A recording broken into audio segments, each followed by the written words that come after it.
You know, it seems the minute those Thanksgiving dishes are washed, the race is on for so many to find the perfect Christmas tree.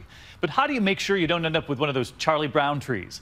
Turns out there is a science to it, when to get it and how to make sure the tree you get lasts the longest inside your home. Paula Ferris braving the cold tonight. She's with the experts. Nothing says Christmas more than trimming the tree. But sometimes the quest to find that tree, there it is, can be as deeply religious as the holiday itself. Dad, did you bring a saw? Christmas classics have poked fun at this annual adventure.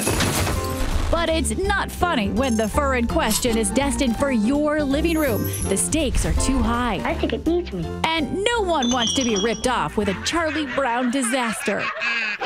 Just this past week, the town of Reading, Pennsylvania went all bah humbug when this tree went up in the town square. It just reminds me of Charlie Brown. Who picked that? There was a squirrel right now looking for a place to live in the winter. It won't even go into this tree.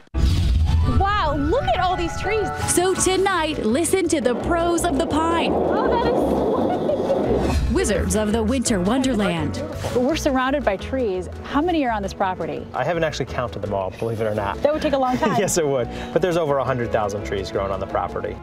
Jamie Jones of the Jones Family Farm in Shelton, Connecticut, is the 6th generation of his family of tree growers. Balsam fir, Fraser fir, Douglas fir.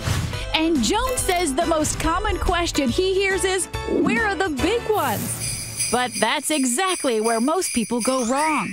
Tip number 1, size matters. They pick a tree out that's just a little bit too big. Clark, just like the Griswolds. do you think there's enough room for the angel? It's a common story. They get it home, the trees are all wrapped up, they unwrap it, and whoop.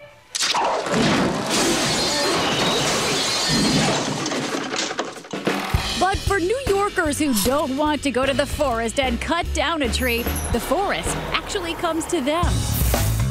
Every year starting this weekend, hundreds of stands appear overnight like magic on the city streets, as a most unique subculture of tree sellers descends on the sidewalks. We have to teach people a lot. So, Douglas fir. He's known simply as Francois. New Yorkers know him by name, and believe it or not, most folks here buy their trees from someone just like him, a man who for 10 years now journeys to the city all the way from Quebec just for the season and becomes a part of the family for folks in the neighborhood. Thank you, Francois. Francois is definitely part of my holiday ritual. This is me and Francois last year. This is a yearly tradition. Francois is the focus of a new documentary called Tree Man. Thank you. He sells trees 24/7 every day until Christmas, living out of a van parked on Broadway. My darling. When is the best time to buy?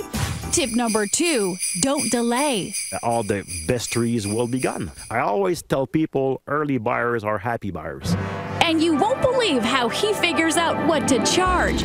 Tip number 3, it's not just the height, it's the weight. A heavy tree is a healthy tree. It's as simple as that. That tree is just gorged with water. That's heavy. It's full of water. It's packed. Dry wood means a dead tree. We don't sell dead trees. Francois' trees cost up to $350. There is a way to get a bargain, but first, you need to know a couple of tricks of the tree trade. The ones that look good only from the front, Francois refers to them as the one-sider. Then there are damaged or malformed trees. Francois doesn't like to call them ugly. He calls them Mr. Personality. They're gonna get a steal of a deal. But whatever people buy, pets can poo-poo it all. Like on these videos posted on YouTube. Why did you pee on the Christmas tree?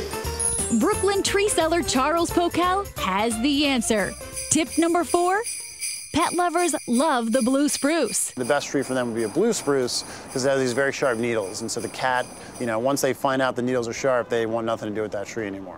Pokel suggests spritzing the needles with water, but all tree men agree the most important secret for a healthy tree is tip number 5, enough water in the stand.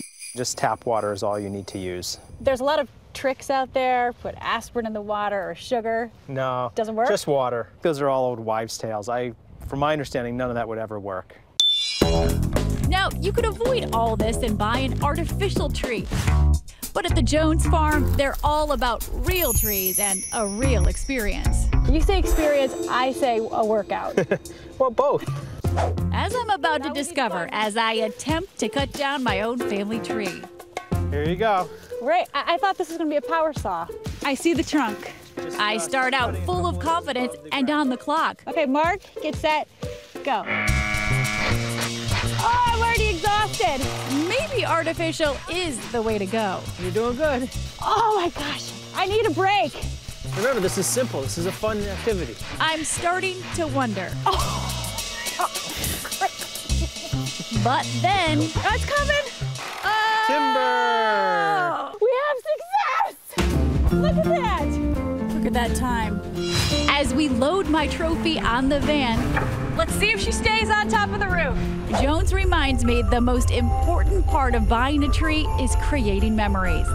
And by the time I drive home and my kids help me set it up, even though I messed up rule number 1, It's too tall. Oops. this will be one tree my family will remember for quite some time. Merry Christmas!